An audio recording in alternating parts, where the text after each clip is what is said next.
মেয়েটি নদীর পাড়ে রাগ ঝাড়তে এসেছিল। সে টেরি পায়ে নিজের কাছেই দুই জেলে বসে আছে। হঠাৎ তাদের ছিপ নড়ে উঠল। দুজনেই জলদি ছিপ টানতে লাগলো, কিন্তু তাদের ভয়ঙ্কর চেহারা দেখে মেয়েটি ঘাবড়ে গেল। ভয় পা পিছলে সে সোজা নদীতে পড়ে গেল। তা দেখে জেলেরা মাছ ফেলেই দৌড়ে সোজা পানিতে ঝাঁপ দিল। কিছুক্ষণের মাঝেই মেয়েটিকে তুলে আনলো, কিন্তু সে অজ্ঞান ছিল। এবার দুজনেরই অবস্থা খারাপ। একজন সিপিআর দিতে শুরু করলো আর অন্যজন মুখে শ্বাস দেওয়ার প্রস্তুতি নিল। ভাইয়ের জীবনে এটাই প্রথম এমন মুহূর্ত। কিন্তু মেয়েটির হঠাৎ জ্ঞান ফিরল। তার মনে হলো সে কোনো কিডন্যাপার গ্যাংয়ের পাল্লায় পড়েছে। মেয়েটি ভয়ে পালাতে গিয়ে কয়েক পা পেরোতেই আবার অজ্ঞান হয়ে পড়ল। ভালো জেলেরা তাকে মরতে দিতে পারে না, তাই তাকে বাড়ি নিয়ে গেল। কিন্তু কপাল গুলে তার বান্ধবী সব দেখে ফেলল। তার মনে হলো ওরা মেয়েটিকে কিডন্যাপ করেছে। পরদিন সকালে মেয়েটির ঘুম ভাঙল। সে জানালার কাছে গিয়ে লোকটিকে রাগে গাড়ি ঠিক করতে দেখল। তার মনে হলো লোকটা কোনো হিংস্র পাগল। সে জলদি জুতো পরে চুপচাপ পালাতে লাগলো। এরপর সে অন্য লোকটিকে আগুন ছোড়া যন্ত্র হাতে দেখল। এবার তার অবস্থা আরো খারাপ হলো। তখনই মাটিতে পড়ে থাকা লোহার যন্ত্রে তার চোখ পড়ল। সে জলদি ওটা তুলে নিল, কিন্তু ঘুরতেই পেছন থেকে লোকটি হেসে জিজ্ঞেস করলো, আরে উঠে গেছো? কোথায় যাচ্ছ?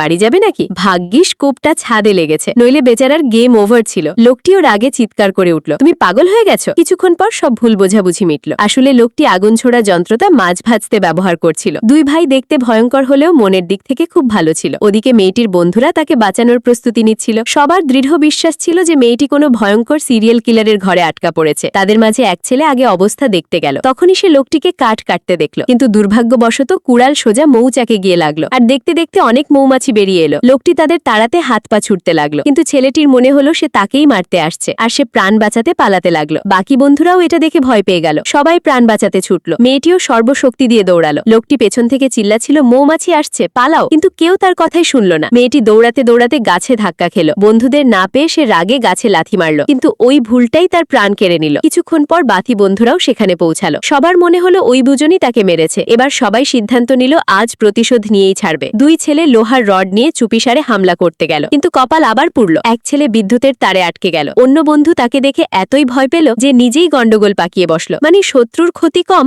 নিজেদেরই বেশি হচ্ছিল। ওদিকে আরেক ছেলে হিরো সাজতে বের হলো। সে ছুরি ছুড়ল, কিন্তু ছুরি লোকটিকে ছেড়ে সোজা তার নিজের পায়েই গেঁথে গেল। বেচারা ব্যথায় চিৎকার করতে লাগলো। অনেক কষ্টে ছুরিটা বের করলো। এরপর আবার হামলা করতে দৌড়ালো, কিন্তু এবার তার অবস্থা আরো খারাপ হলো। লোকটি নিজেই ঘাবড়ে গেল। আরে ভাই, তুই করছিস কি? কিন্তু আসল পাগলামি তো বাকিই ছিল, কারণ আরেক ছেলে পুলিশ নিয়ে হাজির হলো। কিন্তু এসেই তারা গাড়ির পেট্রোল ট্যাঙ্ক ফাটিয়ে দিল, আর টেরই পেল না। পুলিশ সেখানে অনেক লাশ পেল। তাদের মনে হলো এখানে কোনো ভয়ঙ্কর খুনি লুকিয়ে আছে। ওদিকে দুই ভাই ঘরের ভেতর বসা বোঝার চেষ্টা করছিল যে সবাই তাদের পেছনে কেন পড়েছে। পুলিশ খুব দ্রুত দুজনকে ধরে ফেলল। দুই ভাইকে মাটিতে শুইয়ে দেওয়া হলো, কিন্তু তখনই এক পুলিশ পুরনো ভাঙা খুঁটির কাছে পৌঁছে গেল। ভাইয়েরা সাথে সাথে চিল্লালো, সাবধান! কিন্তু ততক্ষণে দেরি হয়ে গেছে। ধরাম করে পুরো খুঁটিটা পড়ে গেল। এরপর আগুন ধরে গেল। দুই ভাই জলদি পানি নিয়ে দৌড়ালো যাতে আগুন নেভাতে পারে। আসলে বোতলে পানি ছিল না।